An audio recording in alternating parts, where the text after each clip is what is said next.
আসসালামু আলাইকুম রহমতুল্লাহ বারাকাতু। সবাই কেমন আছেন?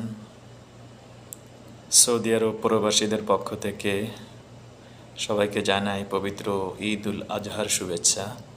ঈদ মুবারক। আজকে ঈদের দিন।